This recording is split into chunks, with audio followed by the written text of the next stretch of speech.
আসসালামু আলাইকুম। সকলকে স্বাগতম নাইমেট টেকনিকের নতুন একটি ভিডিওতে। আজকের ভিডিওতে আমরা অনার্স ৩য় বর্ষ পরীক্ষা ২০২৩ এর জন্য কমপ্লেক্স অ্যানালাইসিস এর গুরুত্বপূর্ণ একটি মডেল সাজেশন দিব। ইতিমধ্যে আমাদের অ্যাবাস্ট্রাক্ট অ্যালজেব্রা এবং নিউমেরিক অ্যানালাইসিস এবং রিয়েল অ্যানালাইসিস ৩ পরীক্ষায় কিন্তু আমাদের ফার্স্ট ক্লাস মার্কের উপরে কমন পড়ছে। আমাদের অ্যাবাস্ট্রাক্ট অ্যালজেব্রা পরীক্ষায় ২ টা মডেল থেকে ৬৩ মার্ক এবং রিয়েল অ্যানালাইসিস এর একটি মডেল থেকে 44 মার্ক এবং আজকের পরীক্ষা নিউমেরিক অ্যানালাইসিসের একটি মডেল থেকে 4 মার্ক কমন আসছে। তো আশা করি কমপ্লেক্স অ্যানালাইসিসে আরো ভালো কিছু হবে। তো সেজন্য তোমাদের জন্য আমি শর্টকাট চূড়ান্ত একটি মডেল আজকে দেওয়ার চেষ্টা করব। তো ভিডিওটি শুরু করার আগে আমার চ্যানেলে যদি কোনো দর্শক নতুন হয়ে থাকো তাহলে অবশ্যই চ্যানেলটি সাবস্ক্রাইব করে দিবে। আর পরবর্তী ভিডিওর নোটিফিকেশন সবার আগে পাওয়ার জন্য পাশে থাকা বেল আইকনটি অবশ্যই প্রেস করবে। তো চলো মূল আলোচনায়। আমরা একটি মডেল দিব। এই মডেলে থাকবে ক বিভাগ, খ বিভাগ এবং গ বিভাগ। তোমরা একটি বুট প্রশ্ন যেভাবে থাকে সেম ভাবে একটা বুট প্রশ্ন মনে করে আমি দিব। তো চলো আমরা ক বিভাগের জন্য যে 12টি কোশ্চেন দিয়েছি এই কোশ্চেনগুলি হচ্ছে ১ নাম্বার যে আমি কোশ্চেনটি দিয়েছি হারমোনিক ফাংশনের সংজ্ঞা দাও। ২ নাম্বার প্রশ্নটি হচ্ছে পুলের সংজ্ঞা দাও বা পুল কি। ৩ নাম্বার প্রশ্নটি হচ্ছে ব্রাঞ্চ বিন্দু কি। ৪ নাম্বার প্রশ্নটি হচ্ছে Mobius function W = AZ - B by CZ + D কে একটি বাইলিয়ান রূপান্তর বলা হয় কেন? পরের প্রশ্নটি হচ্ছে শাখা বিন্দু কি। পরের প্রশ্নটি হচ্ছে নিঃসঙ্গ ব্যতিক্রমী বিন্দু কি। ৬ নাম্বার প্রশ্নটি হচ্ছে আর্গান্টো সমতল কি। পরের প্রশ্নটি হচ্ছে গুণন সংখ্যা কি। পরের প্রশ্নটি হচ্ছে কন্টুর যুগজীকরণের জন্য জর্ডান অসমতাটি লিখ। পরের প্রশ্নটি হচ্ছে বন্ধ কন্টুর কি। বন্ধ কন্টুর যুগুস কি। এটা হবে যুগুস হবে না। ২ নাম্বার প্রশ্নটি হচ্ছে z = 1 + i এর পোলার আকার লিখ। সরি এখানে বন্ধ কন্টুর সংজ্ঞা কি, ঠিক আছে? বা সংজ্ঞা বা কি বলতে কি বোঝো? ২ নাম্বার প্রশ্নটি হচ্ছে ঠ নাম্বার প্রশ্নটি হচ্ছে W = f(z) বৈশ্লেষিক হওয়ার প্রয়োজনীয় শর্ত কি? ঠিক আছে? তো আমাদের এখানে যে ১২ টা কোশ্চেন দিয়েছি আমরা কিন্তু নিউমেরিক অ্যানালিসিস এর ১২ টা প্রশ্ন দিয়েছিলাম ক বিভাগে। আমরা বলছিলাম কি ৩ বা ৪ মার্ক কমপক্ষে থাকবে। তো এখান থেকে কিন্তু আমাদের ৪ মার্ক কমন আসছে আজকের পরীক্ষায়। ঠিক আছে? তো আজকেও কিন্তু আমরা কমপ্লেক্সে ১২ টা কোশ্চেন দিয়েছি। আশা করি ৩ বা ৪ টা মার্ক তোমরা এখান থেকে পাওয়া যাবে। এখন চলে যাব আমরা খ বিভাগে। খ বিভাগের জন্য আমি যে গুরুত্বপূর্ণ কোশ্চেনগুলো দিয়েছি ১ নাম্বার যে বা ২ নম্বর যে আমরা প্রশ্নটি দিয়েছি, ২টি জটিল সংখ্যা Z1 এবং Z2 এর জন্য প্রমাণ করো। আমি কয়েকটা প্রমাণ দিয়েছি এখানে। তোমরা একটু বেশি পড়বে। সেজন্য এখানে ১ নাম্বার হচ্ছে Z1 + Z2 <= modulus Z1 + modulus Z2। আরেকটা হচ্ছে modulus Z1 - Z2 modulus Z1 + modulus Z2 এবং ৩ নাম্বার প্রশ্নটি হচ্ছে মডুলাস Z1 - Z2 মডুলাস আবার মডুলাস Z1 - Z2 মডুলাস আবার মডুলাস মডুলাস Z1 - Z2।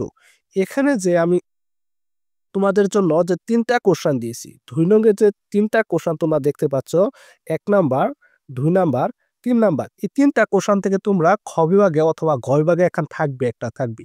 তো তোমার ৪ মার্ক কিন্তু এই ২ নং থেকেই পাবা। ঠিক আছে? মানে ১ নাম্বার, ২ নাম্বার, ৩ নাম্বার এই ৩ টা থেকে একটা থাকবেই। এখন চলো আমরা ৩ নাম্বার যে কোশ্চেনটি দিয়েছি, জ্যামিতিক ব্যাখ্যা দাও। 1 less than modulus Z + i আরেকটা প্রশ্নটি হচ্ছে modulus Z +1 + i modulus Z - i + i। এই দুটার জ্যামিতিক ব্যাখ্যা বা চিত্র সহ ব্যাখ্যা করো। ঠিক আছে? আশা করি এখান থেকেও একটা থাকবে। ঠিক আছে? ৪ মার্কের জন্য। তোমরা এটা ভালো করে পড়বে। ৪ নম্বর যে কোশ্চেনটি দিয়েছি, ২টি জটিল সংখ্যা নির্ণয় করো যাদের যোগফল ৪ এবং গুণফল হচ্ছে ৮। পরের প্রশ্নটি হচ্ছে কৌচির যুগল সূত্র এবং উপপাদ্য বর্ণনা করো। খুবই গুরুত্বপূর্ণ, ভেরি ইম্পোর্টেন্ট। তোমরা ঘ বিভাগে অথবা খ বিভাগে একটা পাবাই ১০ মার্কের জন্য। ঘ বিভাগে আসলে ১০ মার্কের জন্য কৌচির যুগল সূত্র অথবা উপাদ্য। যদি কৌচি বলে কৌচির যুগল সূত্র লিখো বা বর্ণনা প্রমাণ করো অথবা কৌচির যুগল উপপাদ্য বর্ণনা প্রমাণ করো। দুইটা কিন্তু ২টা প্রশ্ন এখানে। তো তোমরা এটা ভালো করে পড়বে, ২টাই পড়বে। তোমরা ভালো করে একটা থাকবে 100%। ঠিক আছে? ঘ বিভাগে আসলে ১০ মার্কের জন্য, খ বিভাগে আসলে ৪ মার্কের জন্য পাবা তোমরা। তো আমাদের পরের যে কোশ্চেনটি দিয়েছি এটা হচ্ছে কৌচির রেসিডিউ উপপাদ্য বর্ণনা ও প্রমাণ করা। পরের কোশ্চেনটি হচ্ছে 8 নং যে কোশ্চেনটি দিয়েছি, real 1/z less than half of এলাকাটির জ্যামিতিক ব্যাখ্যা দাও। এবং সর্বশেষ কয় ভাগের জন্য যে কোশ্চেনটি দিয়েছি ভেরি ভেরি ইম্পর্টেন্ট একটি প্রশ্ন, এটা আপনাদের আসবে পরীক্ষার মধ্যে, এটা 1000% কমন, ঠিক আছে? এটা ধরো পরীক্ষা আসছে, একটি জটিল ফাংশন এফ অফ জেড বৈশ্লেষিক হওয়ার প্রয়োজনীয় এবং যথেষ্ট শর্ত, প্রয়োজনীয় না কিন্তু পরীক্ষায় প্রয়োজনীয় শর্ত আসবে না, পরীক্ষায় যথেষ্ট শর্ত বর্ণনা প্রমাণ করো, প্রয়োজনীয় শর্ত একটা, যথেষ্ট শর্ত আরেকটা, ঠিক আছে? তো ক্ষয় ভাগের জন্য সবগুলো গুরুত্বপূর্ণ, এখান থেকে গয় ভাগও আসতে পারে, ঠিক আছে?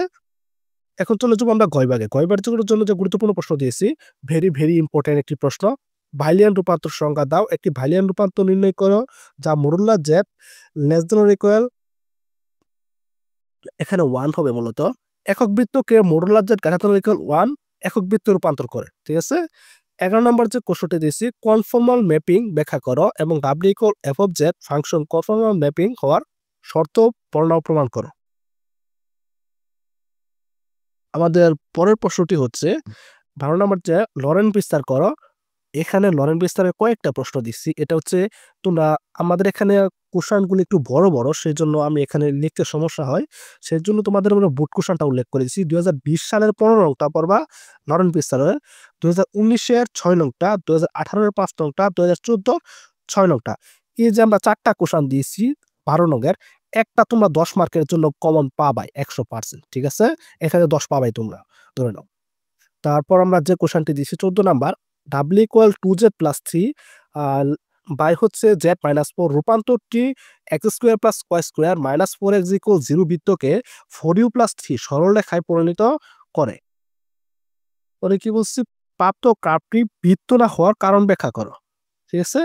আমাদের পরের কোশ্চেনটি হচ্ছে 15 নাম্বার যে কোশ্চেনটি দিয়েছি, ডাব্লিউ ইকুয়াল এফ অফ আচ্ছা জটিল function F of Z equal U plus IB, যেখানে এফ অফ জেড ইকুয়াল হচ্ছে 1 plus I into X cube minus 1 minus I Y cube by হচ্ছে X square plus Y square যখন Z equal 0, আবার আরেকটা হচ্ছে 0 যখন Z equal Z not equal 0, আর এটা হচ্ছে জেড ইকুয়াল 0, মূল বিন্দু অবিচ্ছিন্ন এবং ওই বিন্দুতে কোশির রিমান সমীকরণ সিদ্ধ করে, ঠিক আছে? এটা কিন্তু এইরকম ভাবে আসবে, এফ অফ জেড এভাবে আসবে, এটা আমরা ব্র্যাকেটটা এই অংশটুকু কিন্তু এটার নিচে থাকবে, ঠিক আছে?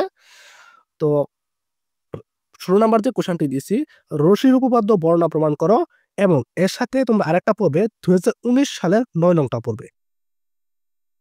এবং সর্বশেষ আমরা যে কোশ্চেনটি দিয়েছি 17 নংয়ে 2016 সালের 17 নং, 2016 সালের 17 নংটা পড়বে এবং আরেকটা পড়বে F of Z equal modular Z square সর্বত্র অবিচ্ছিন্ন কিন্তু মূল বিন্দুতে অন্তরীকরণযোগ্য নয়, এটাকে প্রমাণ করতে পারতে হবে আমাদের। একটু কি মূলত ছিল আমাদের কমপ্লেক্স অ্যানালিসিস সাজেশন। আশা করি অ্যাবাস্ট্রাক্ট, রিয়েল এবং নিউমেরিকের পাশাপাশি কমপ্লেক্স অ্যানালাইসিসও আমাদের ভালো একটা কমন আসবে। যারা এই মডেলটা ভালো করে পড়ে যাবে আশা করি ফার্স্ট ক্লাসের উপরে মার্ক কমন পাবে। তো আজকের ভিডিওটি এই পর্যন্তই। সকলের সাথে ভালো থাকবে, দেখা হচ্ছে পরবর্তী নতুন কোনো ভিডিও নিয়ে। আল্লাহ হাফেজ।